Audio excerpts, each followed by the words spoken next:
এই দেখেন আরেকটা বই, আমি এই বইটা তো নিষিদ্ধ ছিল।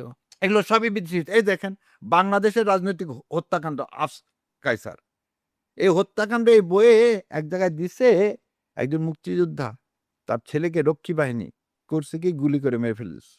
তার বাবাকে বলছে কি ছেলের মাথা কর, জবাই কর, জবাই করছে। তারপর সেই মাথা নিয়ে রক্ষী বাহিনী ফুটবল খেলছে। এটা এই বইয়ের পাতা নম্বর বলতে, আমি যখন এই পাতা নম্বর এগুলো বলে দিই তখনই সবার মনে হয় যে আগুন ধরে জায়গায়। এ ভাই আমি তো ইতিহাস লিখতে পারবো না, ইতিহাস তো লেখা আছে, তুমি নিজে বলো যে কথাগুলো ভুল। তাজউদ্দিন আহমেদ বলছে উনি ঘোষণা দেননি যুদ্ধে, উনি একজন কোরআন হাফেজ ছিলেন তাজউদ্দিন আহমেদ। তো বলো না হাফেজ সাহেব মিথ্যা কথা বলছে, তুমি বলো এগুলো ডিজন করো। এই যে ইয়াতে এই বললাম বাংলাদেশ প্রতিদিনে ছাপা হয়েছে যে উনি এই নাথের সাথে, তারানাথ বাবুর সাথে ইংল্যান্ডে যে এই চুক্তি করছিল যাতে দুই পাকিস্তান আলাদা হয়ে যায়। তাহলে কেউ একজন এসে বললো না শেখ সাহেব এগুলো করেনি।